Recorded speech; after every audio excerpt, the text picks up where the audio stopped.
ታነጋግረኝ እሷ ከ66 ሰው እውነተኛ ሀቅ ፈራጅ ነው የኔማ ማሚዬ ታነጋግረኝ እሷ። እንግዲህ ቤተሰብዬ ማይክል ጃክሰን እና እንግዲህ ሩታ ሄርሜላ ጉዳይ ዛሬም ሌሊቱን እንደቀጠለ ነው ማለት ነው። በጣም ገራሚና አስገራሚ ነገር የኤፍሬም ንግግር ቅስም የሚሰብርና ማይክል ጃክሰን ሲንግል ነኝ ሰበር ዜና። ሰላም ጤና ይስጥልኝ ክብራንና ክብራን አርማይ ተመልካቾቼ በመላው ዓለም ላይ ለምትገኙ ውድ የዜድ ሻሪ ሰዎች ያላችሁበት የዓለም ዳርቻ ሰላማችሁ ብዝት ትርፍ ይበል። እንደ ሰማይ ከዋክብት እንደ ምድር አሸዋ ጥላቶቻችን ይፈሩ፣ ወደ ወዳጆቻችን ደግሞ ጧት ማታ እንደው ደስታውን ሁሉ በእናንተ ተመኘሁላችሁ እላለሁኝ ማለት ነው። እንግዲህ በመጀመሪያ ሰው በጠፋ ጊዜ ሰው ሆኖ የሚገኝ ሰው በሌለ ጊዜ ሰው ሆኖ የሚመሰክር ሰው እንዴት አይነት ፈጣሪ ያደለው ነው ስል እኔም ከዚሁ አበስራለሁ። ታዲያ ማሚዬ ዜድዬ በማይክል አትምጡባት፣ ሲያጠፋ ልኩን ትናገራለች። አባትየው ጋር ሁሉ ደውላ ቦይስ አሰምታናለች። ሰው ግን ሲናገረው አትወድም ብላለች ሚሚዬ። ኤግዛክትሊ የአበሻ እኮ እውነትን ተናጋሪ በፍጹም አይወድም። ግን አንቺ ከ66 ሰው ምናምን በነበረው ላይቭ ላይ አንቺ እውነትን ነገር ስትጽፊ እንግዲህ እንትንሽ ኮመንትሽ ተቀርጾ ተልኮልኝ ነው። በነገራችን ላይ በጣም ነው የምወድሽ፣ በጣም ነው የማከብርሽ። አክባሪ ነሽ፣ ተከበሪልኝ፣ ለሀቄ ቆምሽ፣ እውነተኛ እህት ብዬሻለሁ። በዚህ አጋጣሚ አስመሳዮቹንማ አየናቸው ማለት ነው። እና በዚህ ቪዲዮ ላይ እንግዲህ ማይክል ጃክሰን እና ሄርሜላ ሩታ በመጡበት ቪዲዮ ላይ በጣም እንግዲህ ኮሜንታተሮች እንዳለ አብርሃም አይሆንሽም ልዑል ነው የሚሆንሽ፣ ከልዑል ጋር ነይልን የሚል ነው እንዳለ ማለት ነው። በነገራችን ላይ እኛ ኮሜንታተርም ይባል ማንም አቋም የሚባል ነገር ያስፈልገናል። እዚህ ጋር አብርሃም ሲንግል ማም ነኝ ብሎ ሲናገር ወንድምየው ምንድን ነው የመለሰለት? ሩታስ ምንድነው የመለሰችው? አመት ሙሉ ሩታ እየተመላለሰች በደጁ እየጠናች ነው አይደለ? እሺ ካልሆናት ይሄ ሰውዬ እሱ ጋር ምን ታረጋለች? እናንተ አንድ ሰው አያችሁት አንድ ሁለት ሶስቴ የእናንተን ክብር የማይጠብቅላችሁ ከሆነ አብርሃም ለምን እሱ ጋር? እነሱ ግን አብርሃምን በቃ አያስፈልግም ይላሉ። በኮሜንት ግፍፊነት ያንን ኮሜንት የበለጠውን ሰርተ ይመጣሉ። ከዛስ ኤፍሬም ቤት ገቡ። ኤፍሬም ቤት ገብተው ከአብርሃምና ከኤፍሬም ከሁሉም ራቂ ሄርሜላ አሏት። እሷ ደግሞ ምን አለች?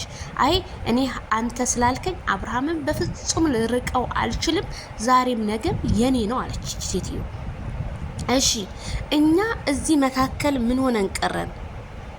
ዝም ብሎ በቃ ምንድነው አዳማጭ ወይም ሰም የሌለው ሰው ሆነን ቀረን ማለት ነው። ስለዚህ ሩታ አሁንም ቢሆን አንቺ ልጅሽን አሳድጊ፣ ከልጅሽ ጋር ቪዲዮ ስሪ። ኦኬ ሄርሜላ ከረሜላ እኔ እንደ እህትነት ይሄ ሌላው የሚያጨበጭበው አይ ዶንት ኬር አባውት ለእናንተ ከጥፍሬ ቆሻሻ ምንም አይመል ላጨብጫቢዎቹ ማለት ነው። ሄርሜላ ከረሜላ አንቺ ማረግ ያለብሽ ማለት ነው ውሳኔሽን መወሰን ነው። አብርሃም ያንቺ እንደሆነ ጠንቅቄ አውቃለሁ። ያንቺ ነው በቃ።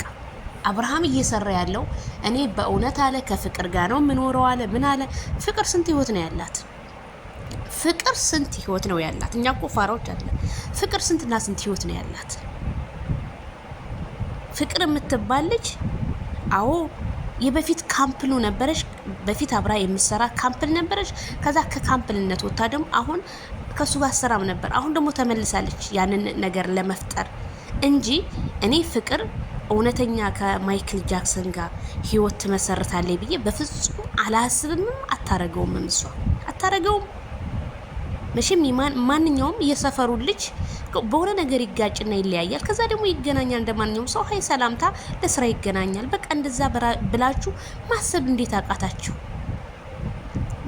እንዴት አቃታችሁ? አሁን ቪዲዮ እየተዘዋወረ የኤፍሬም ያየሁት ኤፍሬም ከሄርሜላ ጋር ይግጠም። አው ሄርሜላ ተሱ ጋር ትገናኙ።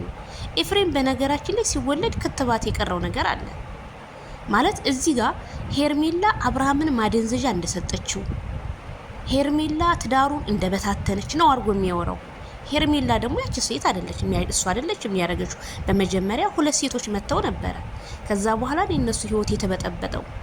ያንን እኛ እናውቃለን። ግን እነዛ ሴቶች ሲመጡ፣ የሰፈር ልጆች ሲመጡ፣ እነሱን ግን አንድ ነገር ኤፍሬም አልተናገራቸው። አንድ ነገር ማለት ነው። እኛ እኮ እናንተ ቪዲዮውን ፕራይቬት ብታረጉት እኛ ፓብሊክ ማድረግ የምንችል ሰዎች ነን። ትንሽ ህሊና የሚባል ነገር እኮ አለ።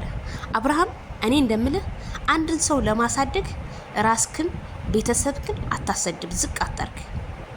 ሁሉም ሰው የድሉን ይብላ። ሁሉም ሰው ቪዲዮ ይሰራባል፣ ላይቭ ያወራባል፣ ሲከፍትባ አፉን ያድራል ይውላል። ግን አንተን እየሰደቡ ቤተሰቦችን ዝቅ እያደረጉ ነው። አንተ ከካሜራ ጀርባ ሌላ ሰው እንደሆንክ 100% ታውቃለህ። ስለዚህ አብርሃም እኔ የምልህ ይሄን ነገርክን አስተካክል፣ ራስክን አስከብር። በቃ አንዷ የኔ ያልካትን ምረጣት። በቃ ከትዳር ውጣ። ሌላ ነገሮች ፈጥራችሁ መስራት ትችላላችሁ። ድራማ ነው ብለህ በድራማ መልኩ ጀምረህ መስራት ትችላለህ እንጂ ራስክን ዝቅ አታርግ። ዛሬም ነገር ምን የምነግርህ ነገር ማለት ነው። ትሰማኛለህ ቪዲዮዬን። ስለዚህ ራስክን አስከብር ነው የምለው። ሄርሜላ ከረሜላ ግን የተናገርሽው ኤፍሬምን ትክክል ነሽ። አንቺ በህይወቱ አልገባሽም፣ በህይወቱ በጭራሽ አልገባሽም። በአብርሃም እንደ ማንኛውም ሰው ወደድኩት አፈቀርኩት አልሻልሽ። በቃ ግን ኤፍሬም አታለቅልቅ፣ አለቅላቂን አስመሳይ ነህ። ወንድም ላይ ያደረክበትን ሴራ ወደ ሄርሜላ በፍጹም አያስፈልግም የኔ ወንድም።